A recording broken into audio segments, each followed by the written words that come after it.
So not Asmon, you've seen it. Okay, so we'll do the other one then. Okay, we'll do because the other one has better sound quality anyways. The Asmon one has, you know. Okay, so we'll watch this one. Okay, I want you guys to see this video from Lazy Peon if you haven't seen it already.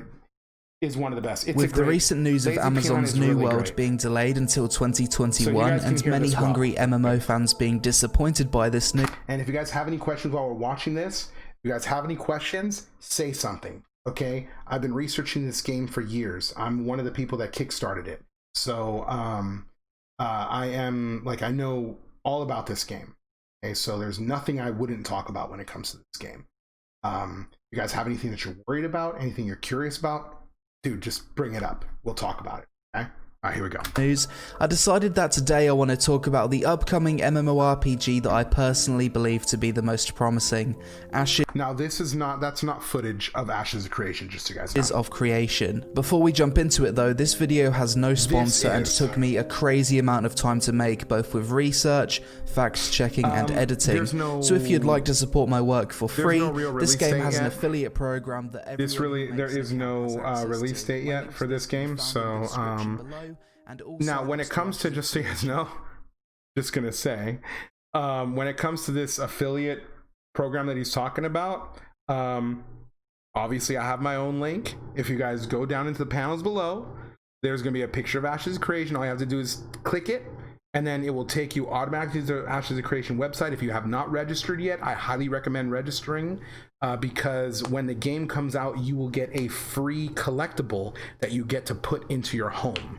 Okay, that they're giving out. It's like a limited time free collectible that you will have in your room or your freehold.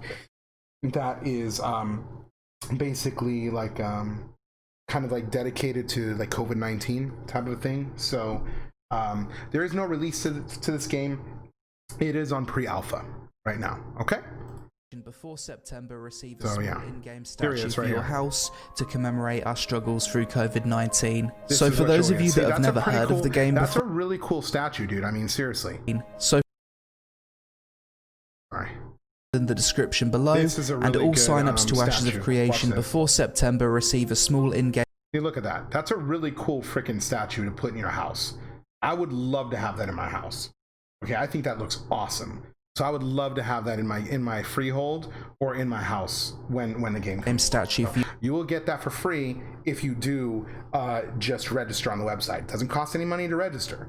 You know what I mean? Your house to commemorate our struggles through COVID-19. So for those of you that have never heard of the game before, what is Ashes of Creation? Ashes of Creation is a Western-made sandpark MMORPG that's focused on a strong mix of both PvP and PvE content. This game was initially kickstarted 3 years ago, but was already fully funded to completion via private investment from the game's creative director, Steven Sharif.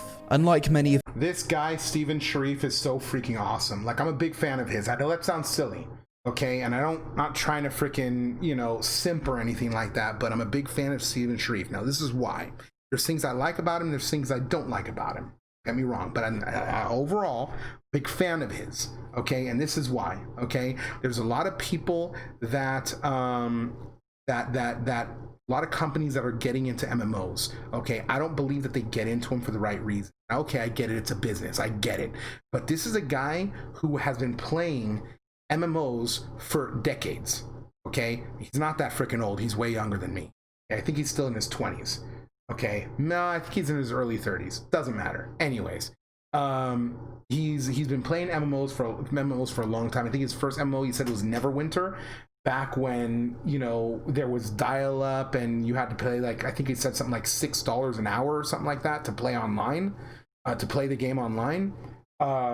He was hooked. So he's played Arcade. He's played WoW, though he wasn't really a fan of the faction system in it. He doesn't like faction-based MMOs. He's played BDO. He's played, I know he's played EverQuest. You know, he's played RuneScape, though I don't know if he was a huge fan of RuneScape. He's played, what's that game, that MMO that starts with an L? Oh my god, I can't remember the name of it. It escapes me. Big MMO, really popular. Anyways, somebody will pop it up in chat. But anyways, he was into that game. So this is somebody who basically played MMOs for years. Lineage 2, thank you so much. It's somebody who played games, MMOs for years and years, and got tired of seeing great ideas. These are his words: great ideas destroyed by bad business decisions. Okay, again, those are his words, and maybe paraphrasing his.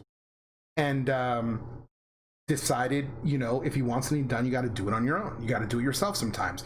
He made a lot of money somehow. I don't know what he does for a living, but he doesn't do it anymore because he's retired, because he was retired at the time that he started coming up with this game. He knew people in the industry and started talking to them. He's never made a video game before. He doesn't know anything about making video games.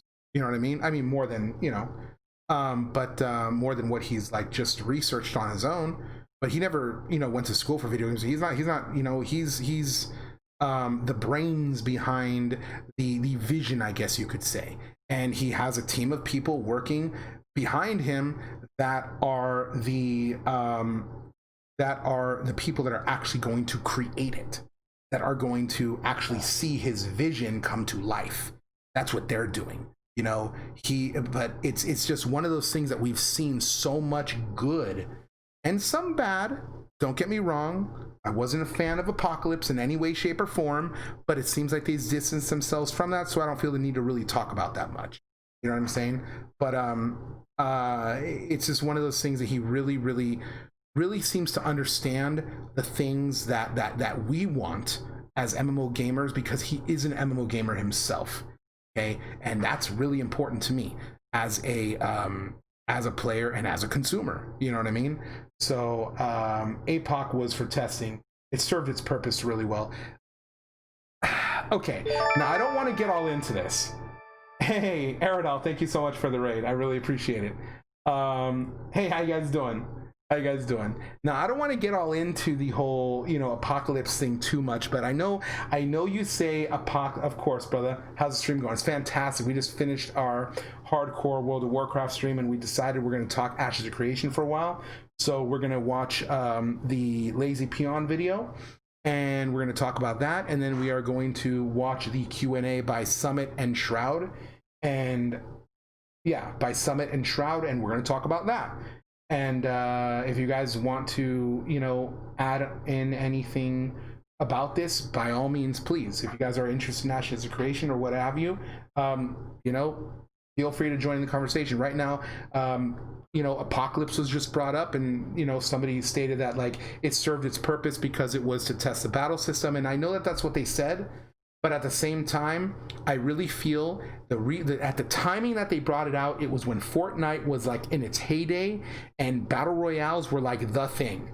I really think that they could have done the same thing as a battle royale, the purpose of battle royale served, by just having an actual area in the game and populate it by like 10 or 15 quests and just allow players in there and say go, you know what I mean, and have PvP turned on. I think they could have accomplished the same thing without having to be a battle royale that they were marketing and getting big streamers out there playing it and stuff like that. So that's kind of like it's a touchy thing where they could totally be right, but like I said, they've gone past that, and they're showing so much about the game, so I don't really feel like faulting them on stuff in the past. You know what I mean? I really love the direction that they're going in, and I am 100% behind the game still. So let's go ahead and continue. The stress test wouldn't be the same. The combat wouldn't be as consistent. Okay, and you gotta remember, guys, I don't make video games. I play them. Okay, I play them. I'm like Steven, except for a little bit older, a little bit fatter, and with millions of less dollars. Let's continue. With the Eastern MMOs that have had Western releases over the past few years, Ashes of Creation has consistently said from day one that there will be no pay to win in this game. Due to this, the game will operate with a no box cost subscription fee business model with a cosmetic only cash shop. The thing that makes Ashes of Creation the— Okay, sorry, just want to pause real quick. That's another great thing. The low barrier of entry is fantastic. And again, his words, right? Because I've been watching a lot of, been researching this game big time. So the low barrier of entry for this game is a great way to get people into the game. Okay, I'm like Steven, just spatter and pour Hero 2020. Yo, that Hero 2020 emote is coming, guys. That Hero 2020 emote is coming. Okay, we'll get back to. Hey, you know what though? Look at this. Look at this screenshot. Look at this right here. Look at how beautiful this is. This is in game. Okay, now I'm gonna be honest here. Okay, I love all of this right here. I don't like this. I don't like this. I don't like this. So far, pre-alpha, I get it. Maybe they haven't had a chance to work on their models. I get it. I get all of that. You know, just saying, first glance, not really necessarily a fan of the body artwork. I mean, the actual character models, I guess you could say.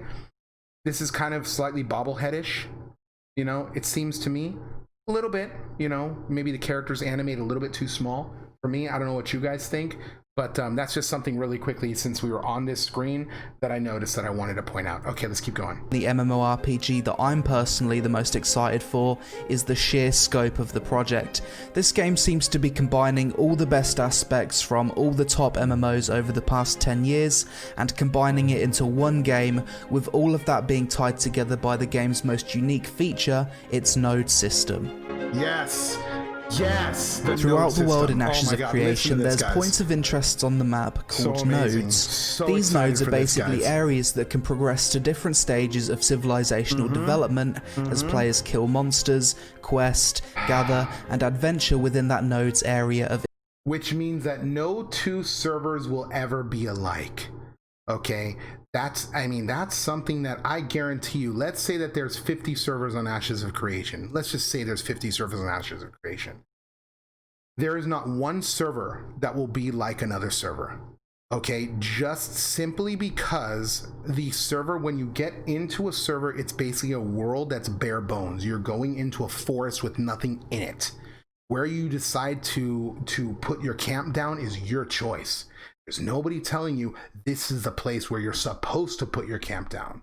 You know what I mean? You make that choice. Even the alpha and the beta players aren't going to be able to tell you what the best choice is because they haven't tried everything yet.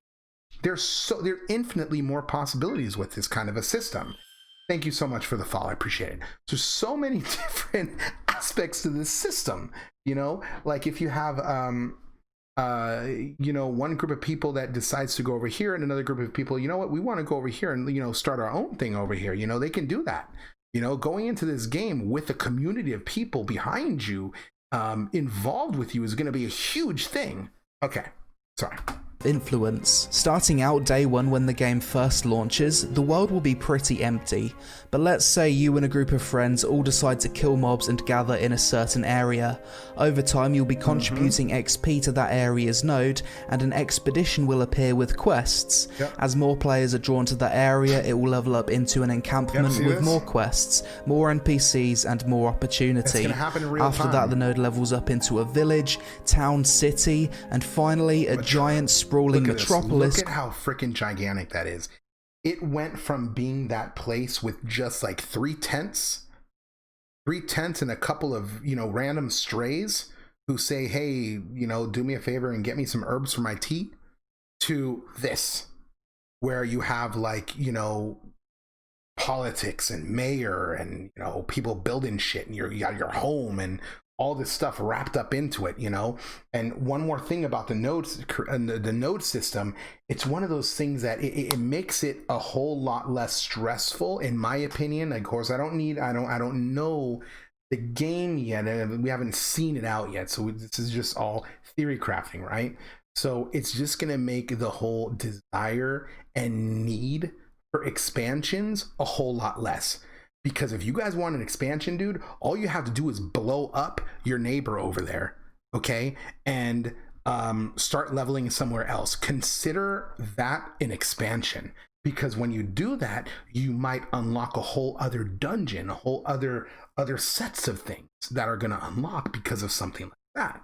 So, okay, let's keep going. With more opportunity, world events and quests appearing at each stage of development. Now that's a very simplified explanation of the Ashes of Creation node system, but on top of that there's also a lot of variables within this system.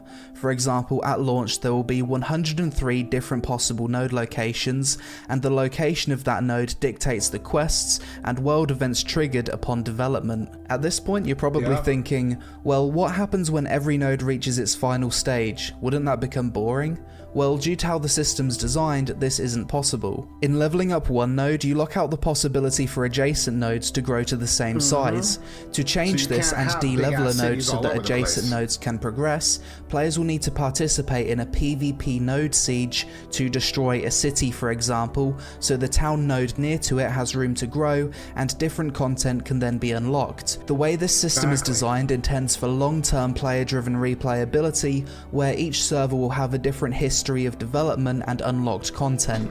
No two servers will be the same, an MMORPG with a true ever-changing world. When it comes to node aesthetics, there will also be a lot of diversity here too, as the node will take on the architectural appearance of the race that contributed the most XP to its development.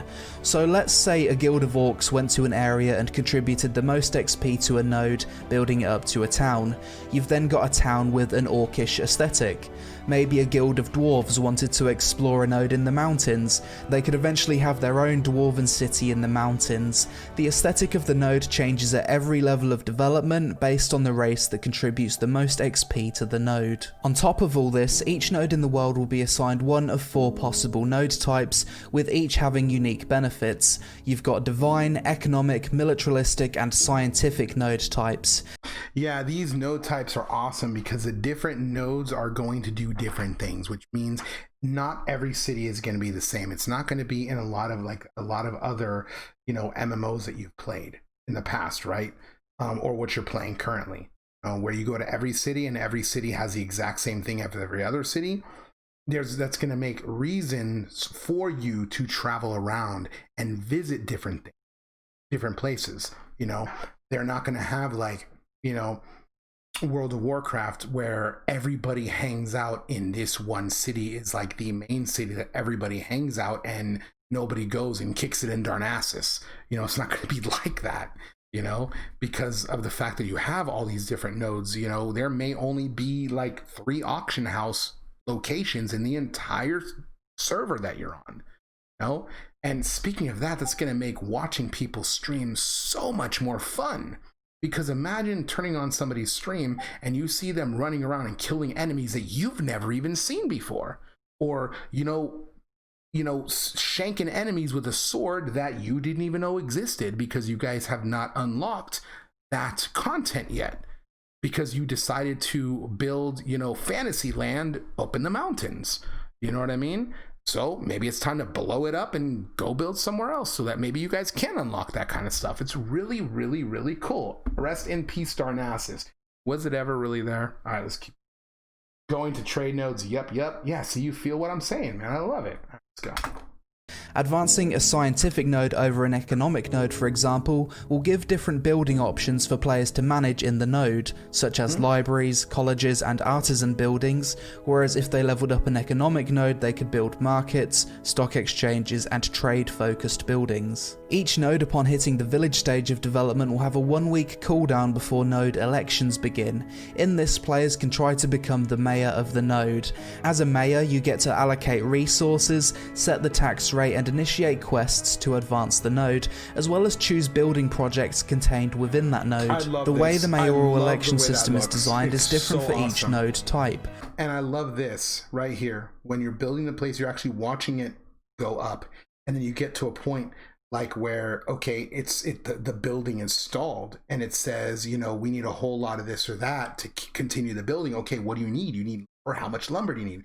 2,000 pieces of lumber. So you're like, yo, random strays, get on your shit and go get some lumber. You know what I mean? And then, different players will start going to this NPC and dumping lumber into it. I don't know what kind of stuff that does, what kind of benefits there is to do that other than just contribution. But I mean, I love stuff like that. I don't know if they get kind of certain honor, renown, or anything like that you know, something like that based on how they contribute to the building of a node. I don't know how that works personally. There will be reasons to go to other nodes, whether it's for higher node level or resources obtained. How travel is really important. Yep, absolutely. Especially node specific Caesar systems unlock the higher node. Yeah, I love it. I love it so much. Okay. For scientific nodes, it's a popularity contest where you vote another player in. For economic nodes, it goes to the highest bidder.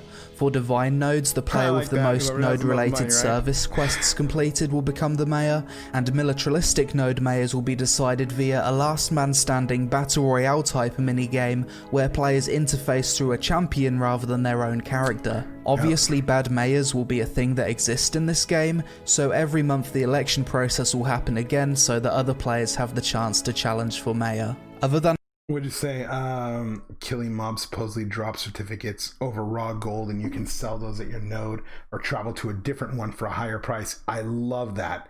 Okay, aka pelts. Okay. Yeah. I love that idea. Okay, yeah.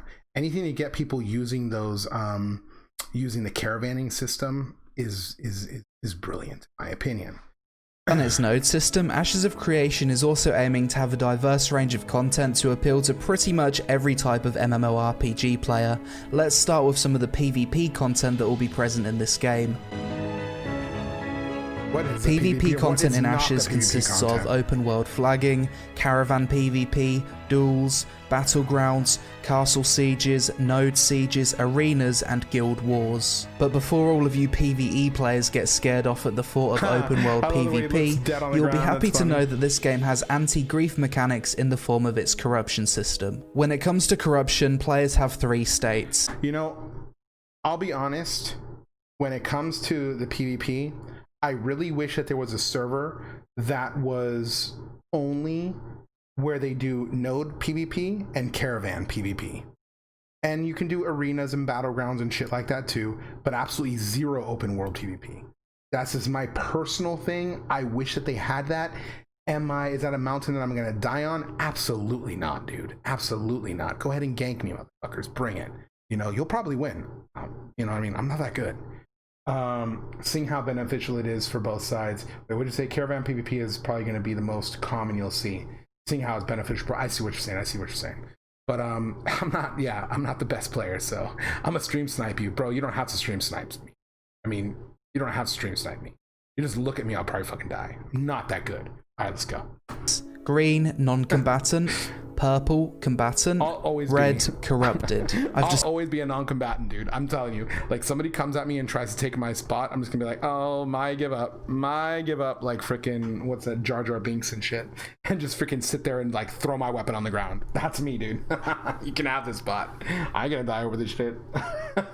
Displayed an image on screen that shows how this system works, but from the point of view of a non-combatant PvE player minding their own business, if another player comes up to you and kills you, they all become corrupted and receive ever-growing penalties the more innocent players they decide to kill. Eventually, corrupted players can drop their items which can be looted by other players, they'll also lose more experience upon death, and also feel dampening in PvP so they become weaker. Corruption gained is also greater based on the level disparity, so a high level randomly killing a new low level player really isn't worth it. Additionally, the game will have a bounty system where players with high corruption score will appear on the map for bounty hunters to track down and kill for rewards, and NPC guards will also attack corrupted players on site, limiting their access to services within nodes. The Caravan PvP system in Ashes is designed to bring risk vs reward gameplay. Due to storage being localized to each node and different areas of the map having easier or harder access to certain resources, players will need to transport goods between nodes via caravans. When a caravan is spawned, it will create a moving open world PvP zone. When players approach the caravan, they'll be given 3 options: attack, defend, or ignore. Caravans can transport goods from more than one player at a time, and I can imagine this system alone will bring about the existence of mercenary guilds who attack caravans or defend them when paid by other. I hope dampening only affects high levels versus low levels. I want to send people after corrupted player killers and have them have an equal fight. Okay. Players. Castle Sieges will be a monthly event in which guilds can fight in a 250 vs 250 battle to take control of one of the 5 castles in the world. Node sieges are different to castle sieges and are the catalyst for change in the world. Node sieges can last up to 2 hours. If a node is successfully defended, it can't be attacked for a certain period of time in relation to the level of that node. A village, for example, can't be attacked for another 20 days, whilst a metropolis cannot be attacked for 50 days if successfully defended. Additionally, once a node siege is declared, there's a period of time where many services in the node are shut down in preparation for war. For a village siege, there's 2 days notice, and for metropolis, there's 5 days notice. These node sieges can only be declared within a certain period of the server's prime time to give everyone a chance to attend. If a node siege is successful, the node is reset to 0, and players with resources stored in that node will lose some of those resources, and real space player housing will also be destroyed. Guild wars are another. Okay, this is something that I don't understand. Okay, now I don't know how I feel about all the little, flashes going out everywhere. Like, why when you're shooting an arrow does it have to show like this pink or purple trail of like, arcane or some arcane dust through the air? Why? It's an arrow, dude. Now, okay, is it an elemental arrow? Maybe it is. So if that case, I stand corrected. But, and it was the same thing with like every single thing that I see in the game, whether it's a gun or something like that, it has this magical properties to it. Everything has and it almost creates this whole sci-fi feel to it. And I don't know, is that what they're going for? Because I just don't know how I feel about that personally. And that's just me, you know what I mean? You can turn that down or disable it as far as I know, the effects. Well, it's not like... It's not I guess it's the effect that bothers me. I guess it is the effect that bothers me. And I guess the reason why is because why is it even there? Like if you make an arrow, that's never going to happen. Why do you need the purple going through? Like, I guess that's what I wonder. Now, I'm sure we're going to find out more about that as to why it's like that. They haven't released any real story information on the game. Backstory, so maybe that'll get explained in the process of that. It's most likely augments attached to it, but most of these are just placeholders. That's what I've always gone by.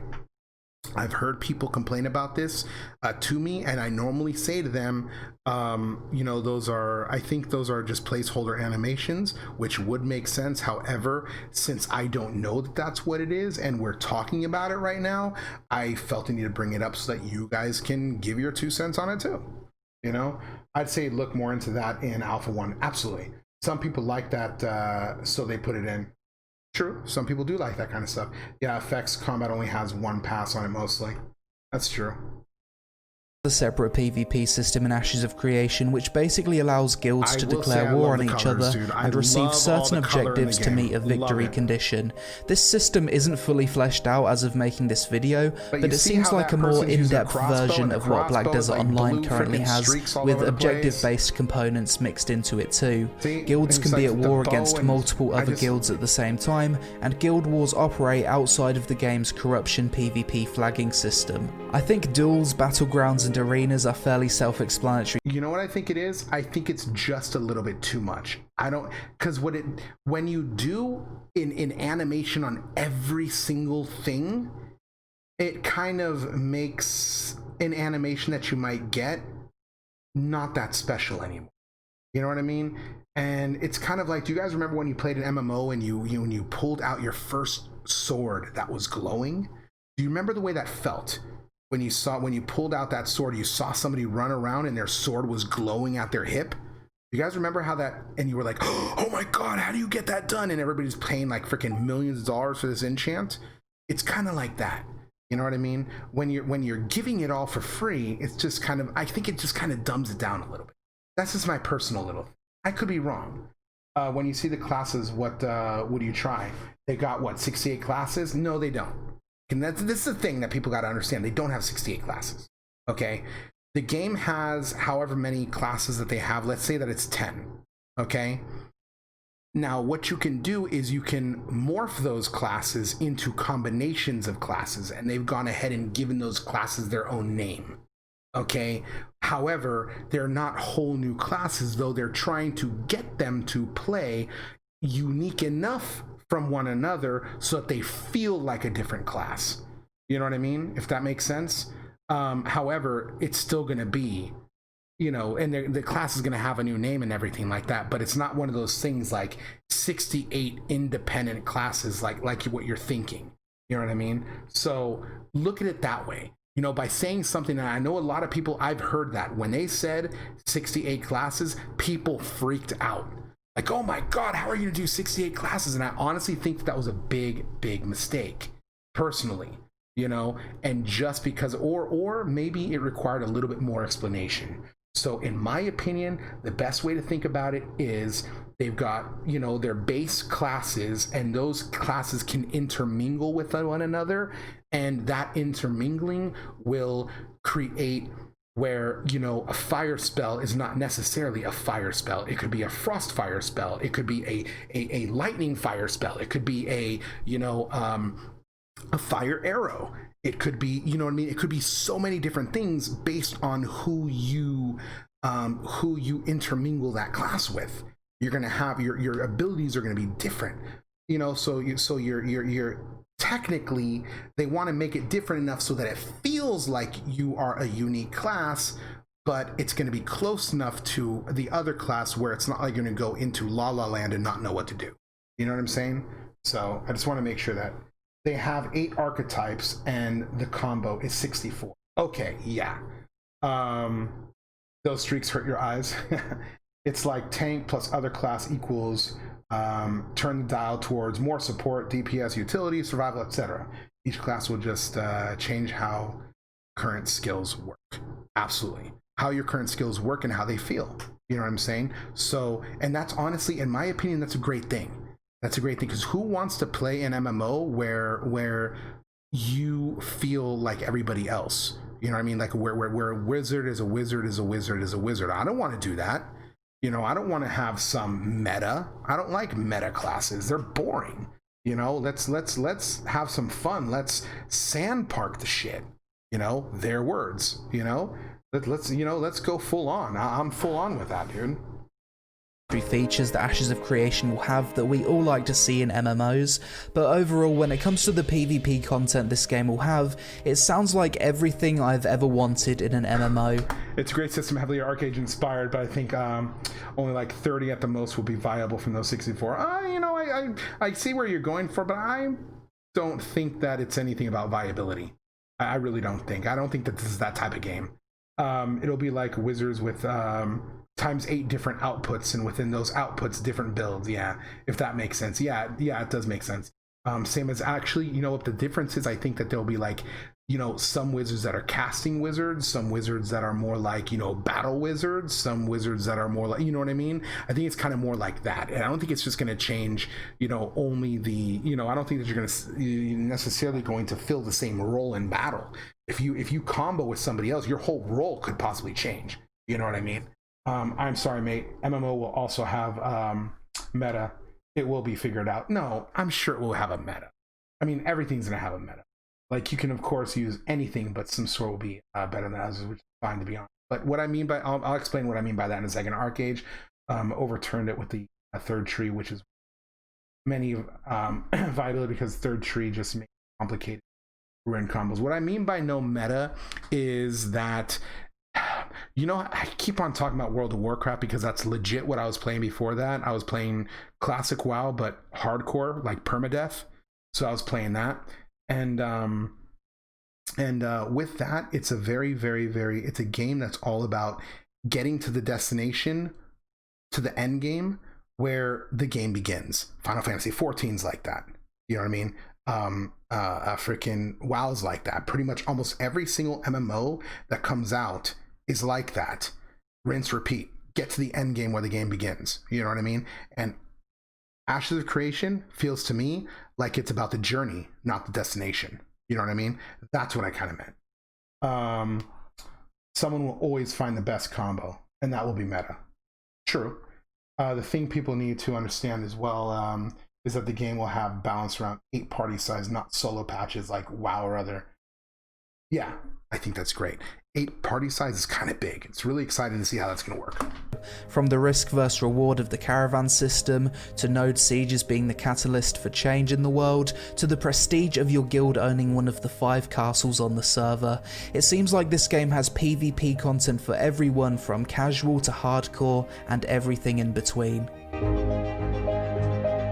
PvE content will play a massive role in Ashes of Creation and features content in the form of quests, open world dungeons, instanced dungeons, open world raids, instanced raids, world bosses and monster coin events, as well as all the activities related to the growth of nodes. PvE dungeon and raid content in Ashes will be designed for group sizes of 8, 16 and 40 players. This game will feature a mix of both open world dungeons and raids, as well as instanced dungeons and raids, with 80% of them being open world and 20% of them being instanced. There will be no group finder in this game, so you'll need to join guilds and find party members via social interaction if you want to partake in a lot of PvE content. The way open world dungeons and raids will... People in MMOs nowadays, the community is just, not all MMOs are like this, okay? Final Fantasy XIV, I find, has a much better community than many other games. Very helpful people, very nice people, very friendly.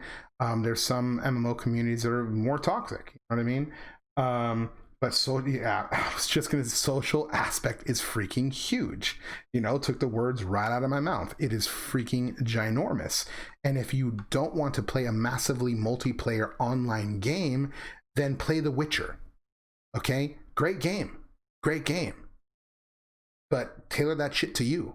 You know what I mean? That's The Witcher. That's Skyrim. You know, get your freaking add-on packs going. You know what I mean? Make it the way you want. It'll cook you French fries. I promise. It'll be great. You know, you don't need to play an MMO. You know, Ashes of Creation, games like this are for people who want to play with people, talk to people, get to know people, you know? Kind of one of the reasons why I stream. Roll up a cold one with the boys. Yeah, pretty much, you know? Work is that they increase in difficulty the deeper you venture inside. At the entrance you might be fighting weaker, lower level mobs with fewer mechanics, but as you get deeper into the dungeon you'll fight tougher enemies with more mechanics and better loot. Yo, did you guys see the freaking the character models for these enemies right here? Amazing, dude. Now, I don't know, I mean, of course this is not, you know, they haven't optimized things like that, and this is not like a really close look at those enemies, but when you look at the character, like at least the character models in, you know, the screenshots of them, they look freaking amazing. I love it. This part got me thinking, fighting over a deep part in a dungeon like in Lineage 2. I never played Lineage 2, so, but yeah, I hear you. Additionally, something you need to bear in mind is that all of the PvE content that's available in Ashes depends on the location of the nodes that the community decides to develop. One server may have access to completely different raids and dungeons to another server, purely because their nodes developed differently in different locations. So unlike other MMORPGs, the endgame PvE content really isn't a linear progression. It can't be a linear progression because different raids and dungeons will be locked or unlocked depending on where nodes are developed and what stage they're at. So in a way, it could also be in a PvE player's best interest to participate in a PvP node siege to reset the node that unlocks a certain raid, so that another node can then be developed which unlocks a different raid. A fun, unique piece of PvE content that I think a lot of people will enjoy in Ashes is its monster coin system. This is an event that either spawns randomly or following the advancement of a node, in which a horde of NPC monsters will spawn and attack the node. During this time, players can use an item called a monster coin, which they can receive as a rare drop in game, to turn into a monster and assist the NPCs in attacking the node against other players. During a monster coin event, the node can't be destroyed, but buildings, services and NPCs can be disabled for a period of time. Quests in Ashes of Creation are divided up into 3 categories. That doesn't make sense to me. Because isn't the whole purpose of the monster spawning to destroy, potentially destroy the node and de-level the node? So if you have a monster coin event that you, oh, okay, so the monster coin event, do you pop the monster, I'm like thinking about this as I'm talking, do you pop the monster coin event while an enemy comes in and starts, you know, trying to de-level the node, or is a monster coin event something separate from that? I believe it was to disable big features of the node. Yeah, that's what he just said. However, what I'm saying is, isn't the point of a normal monster attacking a node, not the monster coin event, a regular monster attacking the node to de-level it, right? Like they said, if they said like, okay, if you start building here, maybe it'll disturb forces underneath, and a big dragon will appear and start laying waste to the node. Right, that's what they kind of said in the beginning. That's kind of what I'm going on. I'm really curious to see how that works, basically. Events, tasks, and narrative quests. Events are things that happen in Ashes as a result of the development of the world. Successfully completing an event will have positive consequences such as buffs, and failing events will have negative consequences such as natural disasters or node services being unavailable for a period of time. Tasks are quests without excessive amounts of text and story around them, such as collect X resources to help build a blacksmith for the node. And narrative quests are more traditional story quests that can be personal to your class, race, or the region of the world you're in, with some of these story arcs being locked behind further development of the nodes. If I was a role player, Ashes of Creation is without a doubt the MMORPG I'd be looking forward to the most. This game's being designed with so many great RP features to really add that extra level of immersion. First, let's talk about the extensive player housing system. This game will have three types of player housing: instanced apartments, real space open world freeholds, and static housing within nodes. Each of these three types of player housing become available once a node reaches village stage or higher. Instanced apartments will become available in a node if a mayor decides to construct apartment buildings within an empty plot. These will work similar to the housing system in BDO, where you approach an apartment door and you've got a list of options for whose apartment you want to visit. Yeah, I like that. It's that's how it works in EverQuest 2 as well, which I think is fantastic. You know what I mean? You approach a door and then a certain amount of people can live there. I really like that. Housing within nodes are real space player housing that players can buy that will be visible to everyone. You'll be able to decorate the front of your house with yard ornaments, seamlessly enter and exit, and see your house grow from a small cottage to a mansion as the node levels up. So freeholds are large real space. What happens, dude, if you guys have a house that grows from a cottage to a mansion, and then some people just decide, you know what, we want to destroy that node? How heartbroken are you going to be if they destroy that node and poof, there goes your house? Yeah, some of my friends want static housing to get that growth potential. So, for real estate, man, it's just, oh my gosh, it's going to be so amazing. Like, oh, dude. If I've ever wanted to see a game in virtual reality, this is it. Since you can buy, yeah. For real estate, yeah, since you can buy and sell houses, I like that, man. Some houses are going to be so freaking expensive. Player housing plots that can be situated within the zone of influence of a node, but not actually inside the node. Think of static housing as buying a townhouse that grows in size over time with the node, but freeholds as owning... Well, that's the problem, is looking for new land. Are you going to be able to find that new land? I have a feeling that land in this game is going to be really, really contested. Very, very hotly contested in the game. You know what I mean? That's just, when the new node goes up, I mean, who's gonna freaking, there's gonna be so many people that are gonna be lined up to buy the shit. House on a ship. You don't know. A set size plot of land in the countryside. Freeholds are roughly half an acre in size, and due to limited space in the world, players can only own one of these per account, whereas apartments and in-node housing are limited to one per server. There's many buildings you'll be able to place on your freehold, such as a blacksmith, stables, and other stuff related to crafting, role-playing, and other life skill-related content players might want to partake in. I want to find out which server is going to be the role-playing server, because that's a server that I want to join. Okay, people who role-play are so much more fun than people that don't, I've found. What's going to happen? Guy that don't hour a few days. They said there's going to be a lot of stuff that you can still do, but it's just going to be one of those things that the game, the game is going to, if you put more time in it, it's going to reward you. but you should still be able to enjoy yourself if you don't have that kind of time.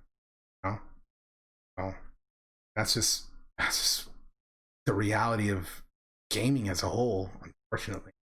Each of these three forms of player housing will allow players to decorate them with furniture, some of which is functional, others just cosmetic, and when a node's destroyed, players will lose their housing. However, a template will be mailed to them so they can quickly load the layout of their house.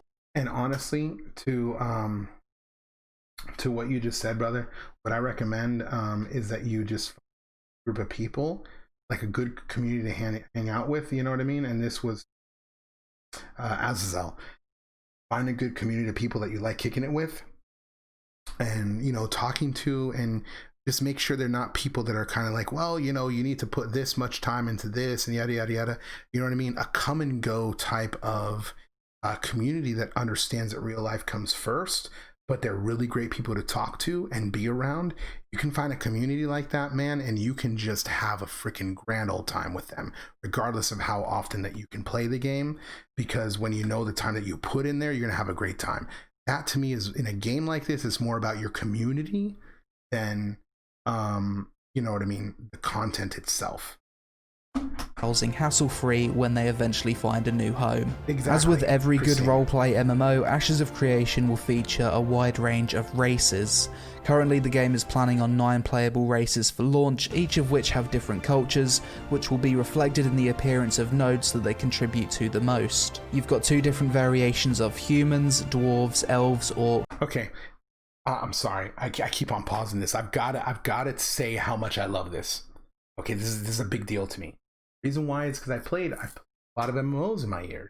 Okay, I have played ESO, and one gripe that I have with Elder Scrolls Online and Elder Scrolls as a whole is their models. Their character models are, like, I'm sorry to say, they're atrocious. You know, they legit use the same exact body size and slap a little bit of hair on it and put a freaking mask on the guy's face and call it a different race. I'm sorry, dude. That you need to be more than that. So this is one of those things, like, look at the difference. Look at the difference in these races. You know what I mean? They all look, there's none of these races really look like one another. You know what I mean? I would say the biggest similarities are this one, and this one right here. You know, these 3 races, they look similar to each other just based on just looking at them simply. And then maybe these 2 people somewhat, but like they're so different. 4 races with a different variation make 8. I mean, I love that. Okay, so you're saying, so they kind of like how Final Fantasy 14, how they had their, you know, 2 different variations of each race, kind of like that, except for I'm sure in this game it'll be better than it was in 14. Okay, so human equals K and they, or however you want to pronounce that. Okay, I see what you're saying. Oh, is that this? These are humans? Is that what you're saying? Oh, yeah. So these are one group, these are another group, these are another group, and these are another group. Is that what you're saying? I like that. But even when they do that, they manage to make them look different enough. You know what I'm saying? Like, I didn't know that. That's why I was saying, oh, look, these 2 people kind of look similar to each other. Well, Hero, there's a reason for that. You know what I mean? Because they're variations of the same race. I love that. See, it's like, oh, they also look way different because of their culture and appearances. Yeah, I like that. Okay, let's keep going. And a race called the Tulnar, which live underground. Different races will have different racial abilities, and each race will have different base stats. However, there will be no gender lock for any of the races, and every race can play as every class. Other nice RP features the game will have include an extensive emote system with interactable furniture, the ability to lean against scenery, sit on benches, and dance with other players. You'll be able to play parlor games with other players inside of taverns, some being dice games, others involving cards. You'll be able to join different types of social organizations in the game, such as the Scholars Academy, Thieves Guild, or Traders Company. And there'll also be a marriage mechanic in the game that may unlock special quests and further functionality with player housing. Overall, from a roleplay perspective, it seems as though there's going to be more than enough choices and customization in Ashes of Creation that each player's journey in this game will be completely unique, and it will also have all the immersive social elements that can help bring people together in an MMO. So I love the way that horse looks, guys. Professions and life skills in Ashes of Creation are referred to as artisan classes. These are split into 3 different trees: gathering, processing, and crafting. Gathering professions consist of fishing, herbalism, lumberjacking, mining, and animal taming. Processing professions basically refine raw material via the use of certain freehold buildings, such as forges to process ore into bars, lumberyards processing logs to planks, and so on. Crafting professions consist of alchemy, armor smithing, blacksmithing, carpentry, cooking, jewel crafting, scribing, shipbuilding, siege weapon building, and weaponsmithing. In this game, each character will only be able to truly master one profession. You'll be unable to master multiple. You'll still be able to... What? You're not going to do crafting? What are you going to do? Animal husbandry? Are you not going to do any kind of crafting at all? You've got to pick something. I mean, why would you cut out a huge, gathering and processing? Okay, so you just want to make the money. You want to make the money and say, yo, here's the goods. You give me what I want. Okay. All right. See where I'm picking up what you're throwing down. To progress with multiple professions, but not to the extent of mastery. Cool. This is to create the need for community interaction and create a sense of identity. Hey, crafting in Ashes of Creation is also being designed so that it won't become irrelevant like in other MMOs. Crafted gear will be on par with the highest tier drops from raid bosses, and due to being limited to mastery of only one artisan. That's something I do want to hit. I do want to touch on real quick for people that didn't hear the explanation for that. Okay, and a lot of people might hear something like where they say crafted gear being on par with the highest tier raid gear, and it might really annoy them, you know. So they think, okay, well, what's the reasoning for me to run a raid then if I can just craft the gear? Well, you need to run the raids because when those when you kill those bosses, they have a chance to drop gear, but they have a better chance to drop the actual items that you can use to craft the raid gear, you know, raid quality gear. You know what I'm saying? So it's kind of like, I don't know if you guys played Final Fantasy 14 1.0, you know, before they actually made it good. That was one of the things that was in that game. Unfortunately, they got rid of, which I thought was really great, was that the bosses actually dropped resources, you know, which I thought was good. Well, AOC have proximity. I'm sorry, dude. I don't know what the last word is right there, dude. I'm sorry. You're gonna have to spell that out, dude. I'm sorry. I'm really bad at that. And what did you say, Pixie? I don't like that some people can fly for 1 month. It's oh, I see what you're saying. It's all fly or none. You know, that kind of bothered me as well. But it's just one of those things that you know, is in the game. But they did say that everybody has the ability to learn to fly, to get mounts that can fly. You know, if it's really important to you, you can take up animal husbandry. And they said that you are able to I don't know if it's breed the animals to be able to fly in the future or something. I don't know how it works, but you can do it through animal husbandry. Yeah, I did hear about that. So those are several rare mounts. Those are several rare mounts, and it's temporary. Okay, yeah.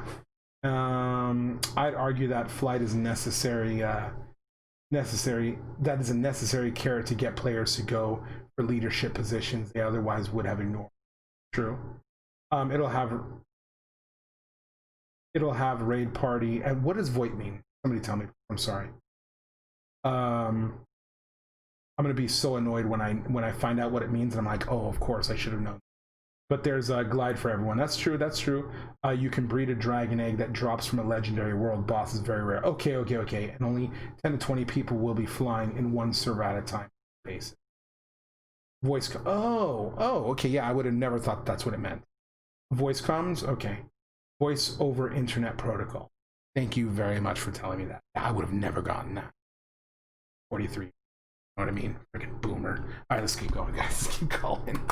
In class, guilds will have to organize multiple people to meet their crafting and gathering needs to initiate sieges, complete projects, and contribute to the node. Personally, the profession I'm most excited for is animal husbandry, as you'll be able to breed different animals together to create some really weird and wonderful mounts. I don't understand why. I'm just curious. Maybe Zen, you can tell me, why would you necessarily care if there's voice in the game rather than just using Discord? Is it kind of one of those things that you want to be able to talk to just random strays everywhere, versus the same people that you talk to every day? Is it kind of one of those things? RP. Okay, I see what you're saying. It'll help massively, in my opinion. RP too. So Zen, you're the type of person that wants to be on the server I want to be on. We want to find the RP server, right? That's you and I. That's where we're going. Okay, RP. You too, huh, Christine? Hell yeah, dude. I'm down. The class system in Ashes of Creation is quite interesting and leads to a lot of variety. First, you'll start out by picking a primary class archetype between Bard, Cleric, Fighter, Mage, Ranger, Rogue, Summoner, and Tank. Eventually, as you progress with your primary class, you'll get to choose a secondary class out of the same 8 options I previously mentioned. So choosing to be a Mage, then Fighter for example, would give you the overall class of Battle Mage. With this system, there's a possibility of 64 different class combinations which are displayed on screen now. Ashes of Creation will be designed around the Trinity system of Tank, Healer, and DPS. You will not be able to change your class's primary role. Look at that, guys. You kidding me? Are you freaking kidding me right now? It's so beautiful. However, with some effort you will be able to change your secondary role. Weapons and armor will not be class locked, but some classes will obviously be more efficient with certain types of armor and weapons. And when it comes to the game's combat system, it will use a tab target action combat hybrid system. The way this system will work is that each class will have 2 categories of skills: tab target skills and action combat style skills. Players can choose to have up to 75% of either tab targeting abilities or 75% action combat abilities, but not 100% either way. Personally, the way I'd imagine this system will I'm really curious about that weather system. I really am, guys. Play out. Or the season system. Not just the weather system, but I'm curious about the season system. Okay. You know, one game that I played that I loved the weather system on was Black Desert Online. I loved it. Where you can open up your map and you can actually see the different areas and where it's raining. You'll be able to see it. Really, really great. And the weather was done so well. Seasons will be in certain parts of the world that isn't static biomes for resources. It will be something close to Guild Wars 2 or Arcade. However, the action combat side of this combat system is still in development as of making this video, so it's hard to say how the complete system will actually feel. When starting out in Ashes of Creation, you'll first make your character, choose your primary class, then you'll be given the choice to spawn at one of 4 divine gateways in the world. Each race does have their own starter zone and starter quests, but they won't be super mandatory to do, more of a recommendation. There's nothing stopping you as an elf spawning in the dwarven starting area to level with your friend. The world size in Ashes is planned to be truly massive, approximately 480 square kilometers in size, including both water and land content, as well as a diverse range of biomes ranging from deserts, swamps, plains, forests, snowy mountains, tropical islands, and everything in between. This game will be fully open world and also features underground zones known as the Underrealm. Ashes of Creation will... This Underrealm, guys, I'm super excited to explore the Underrealm. Like, you have no idea. I'm super excited. I saw some freaking character concept models and everything that they released like ages ago. Seriously, dude, I'm all about it, guys. All freaking about it. Will feature an in-game viewable world map. However, starting out, much of it will be covered in a fog of war until areas have been explored and uncovered. Additionally, there will be some zones in the world that will experience all 4 seasons, which will bring about their own events, buffs, debuffs, and farming challenges. Seasons will rotate once each week, with a full 4-season rotation passing by every 4 weeks. When it comes to the leveling, the max level will be 50, and it will take roughly 45 days of playing 4 to 6 hours per day for the average player to level from 1 to 50. So definitely more on the hardcore side of things in that regard. Unlike a lot of modern MMOs, flying mounts will be extremely rare in Ashes of Creation, that's achievable only for...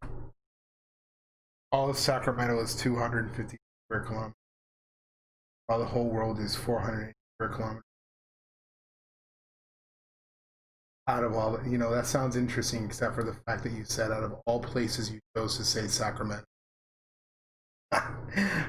Calling it now. First expansion will have player housing / nodes in Underrealm, as well as on pirate nodes in. I love that little Kirby emote. One second.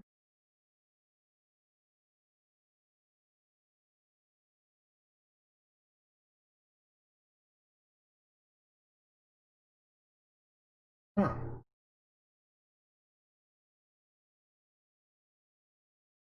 I mean, okay, aside from maybe underground housing, I mean, underwater housing would be legit, guys. Seriously, underwater housing would be.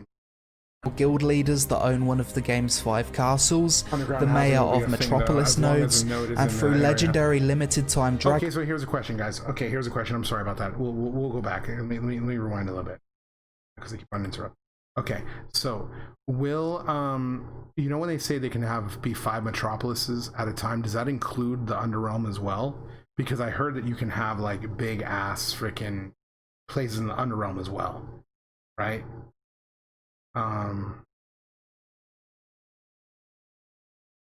There will be a underground metro, I heard. Yeah, that's what I heard. Yeah, 12.5 in all the world. Okay, yo, that's awesome, guys. Of Metropolis nodes, and through legendary limited time dragon eggs that players might obtain from a world boss. It's unlikely there will ever be more than 10 players per server with temporary access to flying, and when you consider that each server will have a population of between 8 to 10,000 players, seeing them will be really epic. It's also worth mentioning that fast travel will be... I'll just be honest right now, and I'll say it right now, going back to the fly mounts, guys. Honestly, I'd rather they're just not in the game.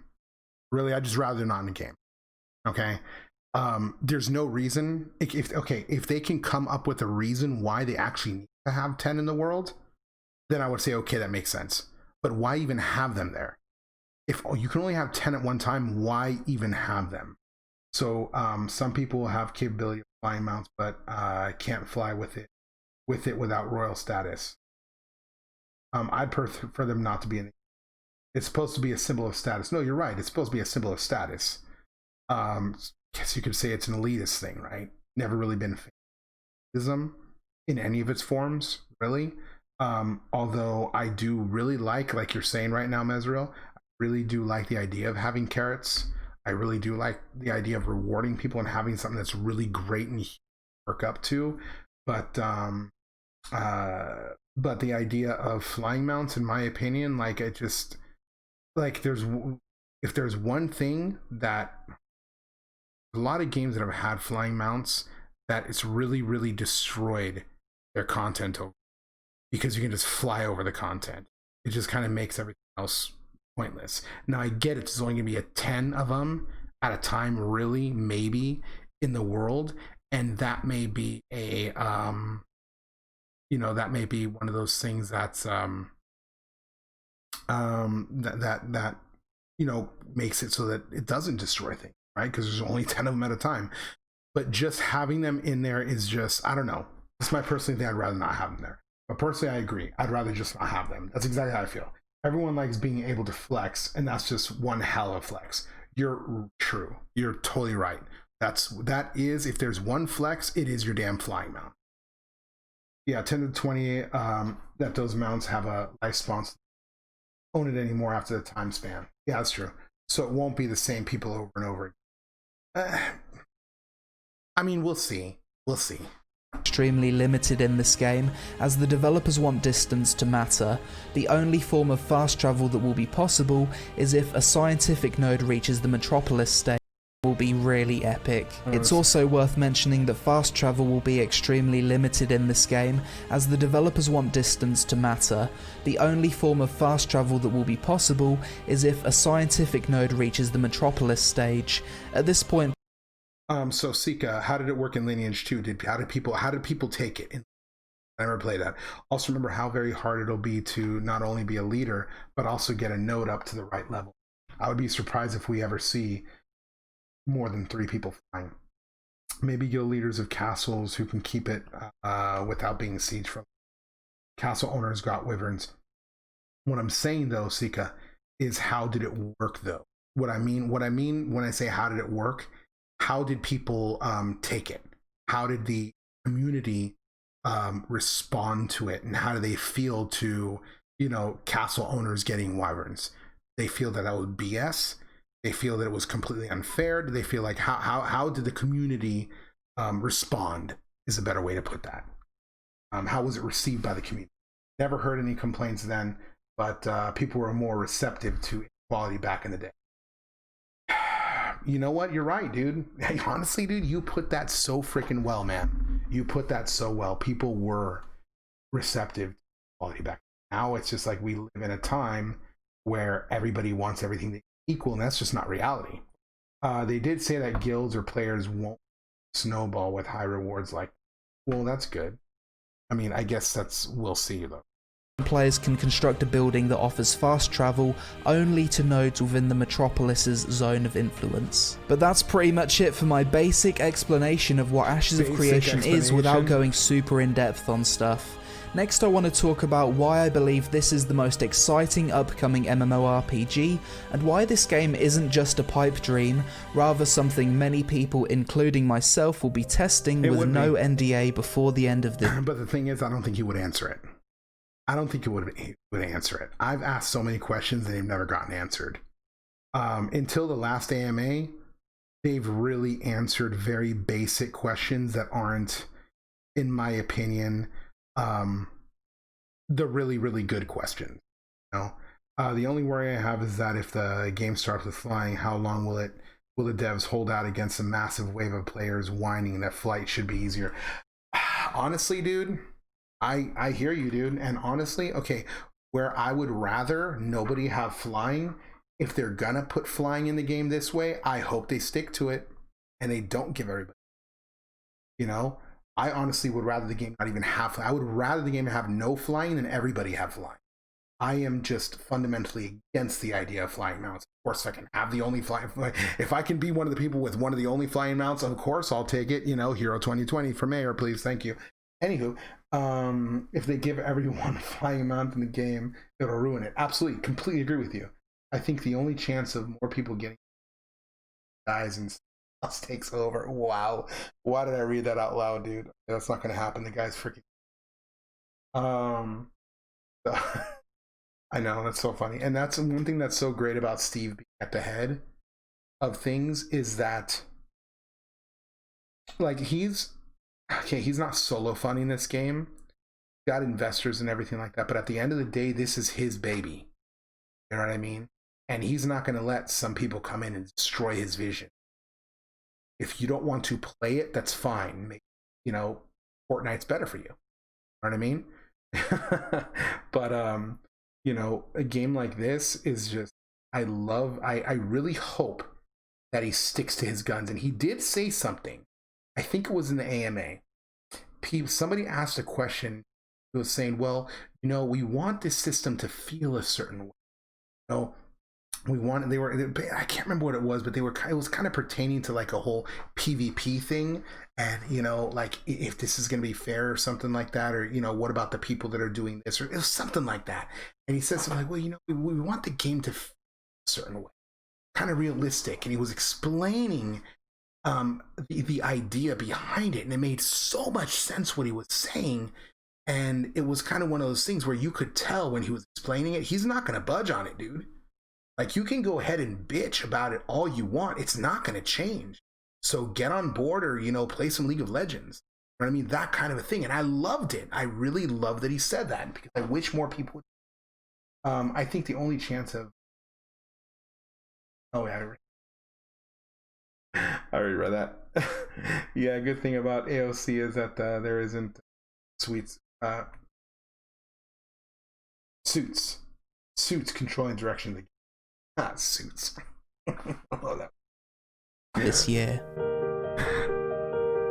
First of all, it goes without saying after everything I've just explained about the game, it will be the most ambitious fantasy MMORPG ever attempted. The game will truly have something for everyone. It's not just a PvP MMO or a PvE MMO, it's a genuine PvX MMO that has pretty much everything. Usually when a new MMORPG is announced and they talk about their plans when it comes to... I'm sorry. Open world dungeons. How do you guys feel about open world dungeons? My heart, please. How do you guys feel like about open world dungeons? Okay, I'm a huge fan of that. I played EverQuest 2 and had open world dungeons, and I just thought it was so cool. Personally, a big fan, but worried other people won't be. True. I agree with you there, Sika. Great. It'll work like Albion. I didn't play Albion, so I wouldn't know. I did play it in the beta, but or the early access or whatever it was in the beginning, but I didn't play it much after that. Okay. To game design, it's always vague. There's a ton of question marks on many core systems, and it doesn't take long before players can look at the ideas of the developers and straight up say, this is a bad idea, this won't work. New World has been a perfect example of this since the first time I tried the game in 2018 to recently when it announced its delay. Okay, I will say this, just seeing that you know how that model creator that they were using to create the different structure models and everything, I think it would really be amazing if they added down the road in the game, if you could purchase like having EverQuest 2 where you can buy like prestige housing or in what was that Elder Scrolls Online, you can buy like prestige housing and stuff like that, and you can it's like a separate zone, and you go in there and you can build and you can create whatever you want in it. I would really love if they would add something like that into the game down the road. I think that'd be the 40 man is the opposite of it, isn't it? No. I don't know too much about the 40 man, but I do know that the normal stuff, like the normal dungeons and everything, are not instanced. Okay, it's like you can walk in there and see people in the middle of a boss fight in a dungeon and gank them all, and then kill the boss and loot. You know what I mean? He did say the instance parts might be story related event types. Okay. When it comes to the game design of Ashes of Creation, it seems to me that almost every aspect of the game has been clearly thought out, and thanks to years of Q&As between the community and developers, we have a clear blueprint for how this game will actually play out, if you care to read it on the Ashes of Creation wiki. When it comes to the core game design systems, there's nothing I'm overly concerned about. Everything seems to make sense and follow a strong design principle of risk versus reward. For me, the only real question mark I have about the game is how fun will the combat be? What does their 75% action tab hybrid combat system actually play like? Okay, that's something good. Okay, hold on. The dungeons will also get harder as you go in, which scale up to the need made, so I doubt you'll be able to beat an entire unlocked dungeon. Absolutely true. Absolutely true. Okay, so here's something. What I want to ask you guys, I have a question for you. I want to put this to you, and I want to see, like, I would love to see lots of different ideas. We all are, I'm not going to say we're all excited for this game, but at least we're all interested enough to be, watching this. As it could be Thursday mornings, then, here, right? We all have an interest in this game. So what are some of the things that you guys are worried about that that you guys are seeing? I'm $250 worth excited. My mic is cutting out. Oh, I'm sorry. How about now? Is this better? Maybe I gotta talk a bit closer to it. But what are you guys worried about? Is there anything that you're worried about? See, me personally, I'm worried about, and I understand that combat is the most concerning thing to me. Combat is concerning to me, yes. But more important than combat to me is, I also think it's part of combat, for me personally, is character animations, dude. Like, I've seen them going around. Okay, let me give you an example. Have you guys ever played Elder Scrolls Online?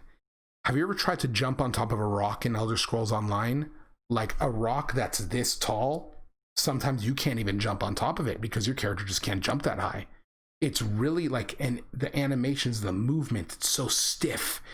Now, I get it, it's only, pre-alpha, so maybe they haven't worked on that yet. But that's the one of the top places that I am terrified that they're, because if you guys play EverQuest 2, the game is like, the people walk around like robots. Super, super stiff animations. They got a lot of EverQuest people working on this game. So I don't know, maybe those people don't even know how to make character animations. I don't know. You know what I mean? That's just one of my things that, oh yeah, I count that as part of overall combat. Yeah. Their animators are extremely talented, but only working on stuff right. Okay, good. Because I will say this, I saw monster character animations in the last thing that they showed us, the last, the development update, July, and some of the monster animations were absolutely insane. Good. Which made me feel so much better. However, in the back of my mind, animation is so important to me. That's still something that I'm a little bit worried about. Okay, they were hiring character animators. Beautiful. I think they're really behind schedule on character animations, which is fine, because they're leaving it for last, which is fine. As long as what I'm worried about is something that you say that they're working on, I'm very happy to hear that. Another thing that I don't like about the game that I have seen, I don't like character or player collision. I cannot stand player collision. I don't know why player collision is in the game. It's something like, I saw one of the videos where Steven and one of the other guys were blocking a doorway and the other guys couldn't get into the doorway, and I thought that was hilarious. It was the thing that pissed me off the most about that video. And I know that people did that a lot in ArcAge, and you basically cut off content. You can be like a guild or whatever and cut off content from everybody else because you want your people to have access. So you let them into the area and you block it off for everybody else. I don't like the idea of it. I just think it's trash, and I don't see why it's even in the game. Collision worked really well in ArcAge. It's funny because I've heard nothing but bad things about it. That eased quite a bit of my worries, to be honest. You will be able to push. Okay, well, I hope so, because it didn't look like they could push. That was an issue with collision of vehicles, which could have easily worked. But for characters, it works well. Okay, good. Okay, thank you. I'm glad we're talking about this, because I do have things that I'm worried about, that I do, you know what I mean, that I haven't really heard addressed yet. I mean, there's so many things to dig on. There's so many things to research. You're always going to find something that you haven't really heard much about. Also, my worries are a bit up in the, see how? Oh, in the chat. Your worries are a bit up in the chat. Sorry. Gotta put that together. I quit ArcAge because of people blocking it. See what I mean? I've heard that a lot. I'll go up, Christine. I'll go up. I quit ArcAge because of people are blocking areas off. Yeah. Yeah, it was really stupid. Vehicles were not movable. Yeah, I hope that they figure out a way to fix that, because I don't like it at all. Bounty system being exploited, dungeon guarding, and caravan camp. Okay, I don't know how a dungeon system would really be exploited, because anybody that kills somebody else in the open world for no reason, just because, I mean, you deserve to get game back. You deserve to get your shit dropped. I don't like shit disturbers in games. I don't like bullies in games. Yes, it's realistic. There's bullies in real life, but I can do without them on my leisure time. Okay, what else did you say on the other, before we go back down? Aside from combat, I'd wait for Alpha 1 for me to judge it. Absolutely. Absolutely. But you know what? This is about, you can wait to judge it. We're not judging right now. We're just, right now we're just theory crafting and talking about what we're worried about. You know what I mean? So you can, by all means, bring it on. You know what I mean? Let's talk about it. Yeah, it was really stupid. Vehicles were unmovable. Steven addressed that collision issue at one point, saying people won't be able to block stuff off like that. Okay, well, I will say all evidence to the contrary in that video. They haven't gotten a chance to work on that, which is probably clearly obvious, but those two people were blocking a doorway and people were unable to enter the room. Okay, So when you watch Summit and Shroud's video, you'll actually see exactly what I'm talking about. So yeah, the collision is super broken in the video. Okay, good. You guys all know what I'm talking about. There is only bullies when you're young, as soon as you're older, bullies don't exist or matter anymore in real life. Yeah, depends. Is this project too ambitious? You know what, Stare? I don't think so, and I'll tell you why. He got stuck on a rock in the 4K footage. Okay, is this project too ambitious? What do you guys think about that? First off, I'm gonna say no, and the reason why is because I think a lot of games and companies, the way they get it wrong is because there's too many chiefs and not enough Indians. Okay. I don't know if you guys have ever seen Game of Thrones. I'm sure a lot of you guys have, but did you guys see there was this clip with Robert Baratheon talking to Cersei? It's a great monologue that Robert Baratheon had, and he's talking to her where he's sitting at his table, he's drinking his wine, and he says to her, you know, he's talking about, like, you know, what's his name, you know, coming across and, you know, attacking them. You know what I mean? Khal Drogo's army coming in attacking them. He says, what's the bigger number, 5 or 1?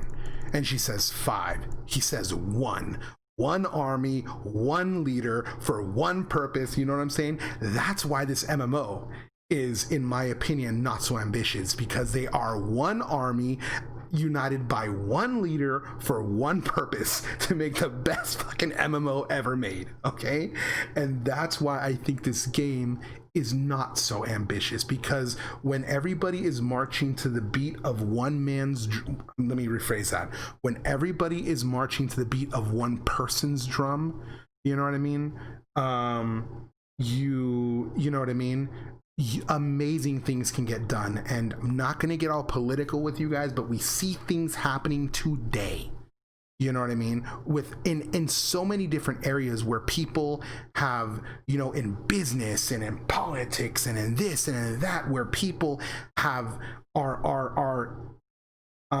getting into, you know, throwing themselves and getting into things that, you know, they don't have, that they've never done before. You know what I mean? And everybody's saying, oh no, you can't do this because of this, you can't do this because of that, blah, blah, blah, blah. And they're doing it and they're having success with it. They're having success where other people have failed coming before them. So do I think that this is too, thank you for following, Sika. So is this too ambitious? No, I don't think it's too ambitious. I think it would be too ambitious for a company like Blizzard, because they would be too busy stepping on each other to get it done. I think it would be too ambitious for a company like Square Enix, but for a private company who, you know, where the people do what they're told or they get replaced, I think that this is right up their alley. Okay, I missed a whole lot of okay, here we go. Yeah. He got stuck in a rock. Okay, yeah. I wouldn't say it's too ambitious, because it's thoughts that are very doable, and it's not reaching. Okay, you just need to make sure it's implemented properly. I completely agree. Potato says in one of the streams, someone asked him about that, and he said, you'll be able to push players, so not worried about that. Okay, thank you, Potato. Thank you so much. All the systems Steven presents are perfectly doable. All that he needs is a good team of developers, passion, and a lot of testing, and it should be fine. I agree with you so much, Linger, and the main reason why is because you need people that are going to see this as a passion project. You know, people where what it seems like is Steven is giving these people, saying like, yo guys, this is my vision. I am hiring you because I think that you can make my vision a reality and make it our vision. And that is going to speak so personally to people where their craft is their life. And they are going to put so much more into this than they would a normal project, you know, because he is doing something different. This is what people who are artists, people that are creators, they dream about a project like this, where they can just put their skills and their passion to the creation of something amazing, you know? Yeah, it seems all doable from a programming perspective. Really hope so. Go AOC. There's so many different agendas and red tape that other games can't do well. Absolutely true. He's hiring only the devs that are passionate about it, regardless of their talents. Love it, dude. Absolutely true. Love it. Okay, let's finish it up, guys. I think if they can nail that and just follow the blueprint for this game until completion, it will be a guaranteed success. Ashes of Creation is primarily a privately funded MMORPG made by an MMO fan frustrated by the direction of the genre, who was extremely successful in business earlier in life. Since I first covered this project in 2017, we've seen the studio he created expand to over 100 developers, attracting people from Blizzard, Sony Online Entertainment, Daybreak Games, and more. This year especially, we've seen production for Ashes of Creation ramp up significantly, and in recent live streams we've seen gameplay sessions of many core systems working, such as the mayoral system, early hybrid combat, real-time node development, open world dungeons, a 40-man raid, the caravan PvP system, basic professions, and the purchasing of in-node player housing. What's more impressive... Yo, Steven, if you ever watch this, my man Sika here applied yesterday, okay? You should really give his application a look. You never know. It might surprise you. ...is the creative director's commitment to you guys know Steven's my cousin? Yeah, true story. Transparency, despite the project still likely being a solid 2 years from completion. Sometime this... And while you're at it, like and subscribe and smash that like button. We've been told that people who have access to the game's Alpha 1 test will be able to stream and make content about the game with no NDA. And when you consider that Amazon's New World still has a strict NDA, despite previously being 2 months out from its supposed release, to me shows a lot of confidence in a product. Now, all of that's not to say that Ashes of Creation hasn't had its problems or drama surrounding its development, because it certainly has. Releasing Ashes of Creation Apocalypse, the Battle Royale testing environment on Steam, caused nothing but confusion to the people that were casually following the project, and in the past the community went long periods of time without seeing any tangible gameplay due to an issue where large portions of Foundation code had to be rewritten, essentially delaying the game by 1 year. But in 2020 we've really started to see Ashes of Creation come to... Hopefully the feedback is actually taken into account for actual changes needs be, unlike other games where feedback is MIA and the game fails. Yeah. No.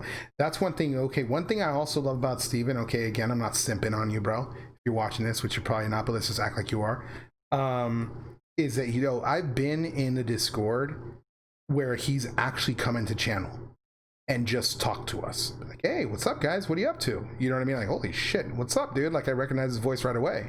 You know, like, he has a very, you know, his freaking laugh is like, that's a Steven laugh. You know what I mean? He hasn't dropped into your stream yet? No. He's got way more important things to do. You know what I mean? Like, you know, sandal shopping or something like that. He doesn't have time for heroes. Okay, he's done it to 3 other streamers already. Well, yeah, I'm sure that they're, you know, a little bit more successful than me in the past few days. Yeah, I'd love for him to stop into my channel. That'd be freaking great, dude. You know, the small ones. Yeah. Okay, let's keep going. They're hiring for a full stack and cloud engineers, apparently filling out I never know. 50 viewers. Yeah. Together, almost every monthly live stream we've been shown new gameplay. We've already had players get into the early Alpha 1 client and talk about their experiences thanks to no verbal NDA, and community perception of the project as a whole has shifted. I will be, dude. I would love him to pop up. Dude, I would love to have like an impromptu freaking, you know, Q&A thing, dude. I just like, dude, the guy is freaking awesome. The guy is, I mean, seriously, I would love to pick somebody's brain who Margaret giving OK Leaks chat. I'd be like, it could happen within the next week. Yeah, I know. Yo, Sika, question, bro, on the real. Are you Steven? Like, are you Steven with like a fake name?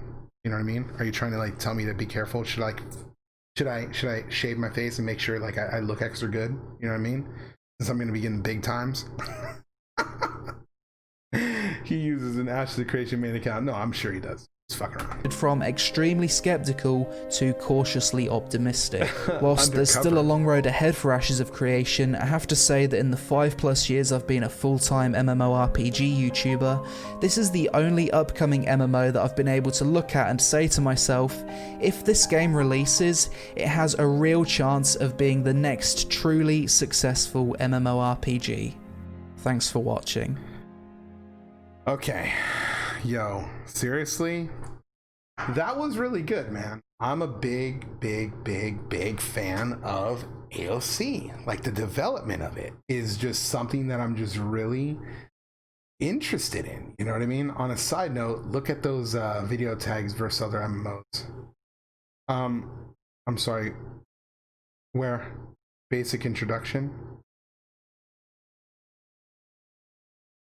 I'm sorry, I don't know what you mean. I apologize. On a side note, look at those video tags versus other MMOs. Where's this? Oh, on the timeline of the YouTube video? When you hover the video and it shows the timestamp? Oh, okay, yeah. Intro, what is Ashes of Creation? Is that what you're talking about? What is the node system? Is that what you're talking about? Yeah, it's crazy, man. It's crazy. Yeah, so so what are you guys most hyped about in AOC? You know, it's funny because I was actually like I said, I was playing hardcore classic WoW before this, and I just said, you know, I was ready to go to bed yet, but I was, you know, ready to stop playing WoW.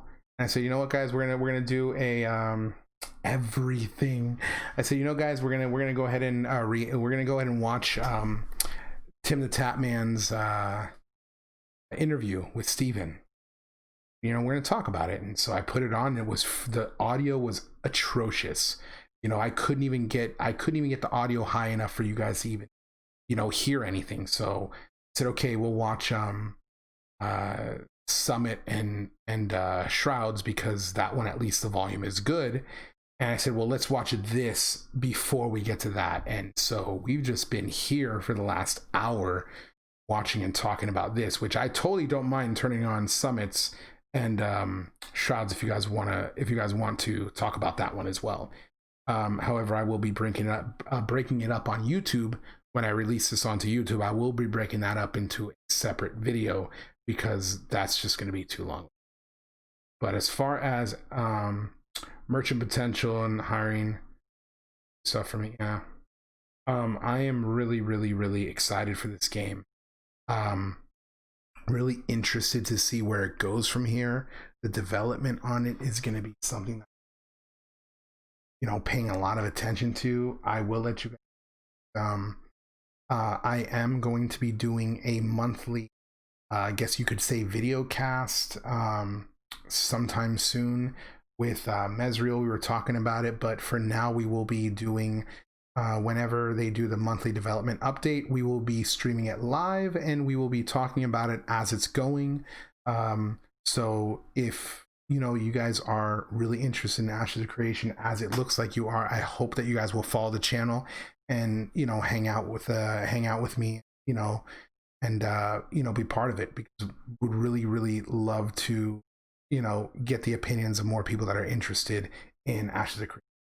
I'm excited to explore how social interactions, that's why, because we're nerds. Nerds with nothing else to look forward to. No, this is a big thing to look forward to, I feel. But yeah, the social aspect of it is absolutely huge to me, but all about that. I do hope the AMAs are middle of the month though. Yeah, the AMAs were the last AMA that they did was awesome. You know, it wasn't, you know, softball questions. He answered some really good questions, and I was really impressed by it. You know, I was very happy with it. So, you know, look, we're going to be talking about this. We're going to continue talking about this, guys. But we will, you know, we'll do a watch of the Summit and Shroud interview, probably another day. But for now, I am going say thank you for hanging out with me, guys, and giving your input on this. And I hope that you guys will come back and join me on the next one. Now, I will say also, as far as the affiliate program, that thank you, Potato, for that. I will say, as regards to the affiliate program, I do have my own, and it is in the panels below if you're watching this on Twitch. Okay, just scroll down to the bottom and just click the Ashes of Creation image, and it'll take you to a website where you can just register.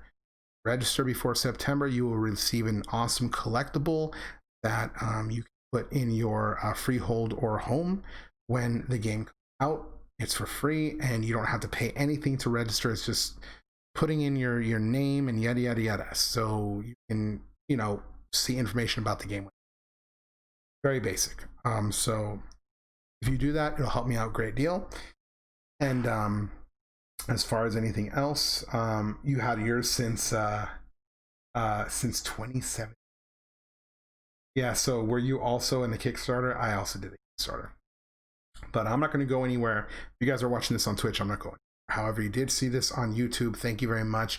And I will put a link to that affiliate, to my affiliate link in the panels below. And I will see you guys on the next one. Take care.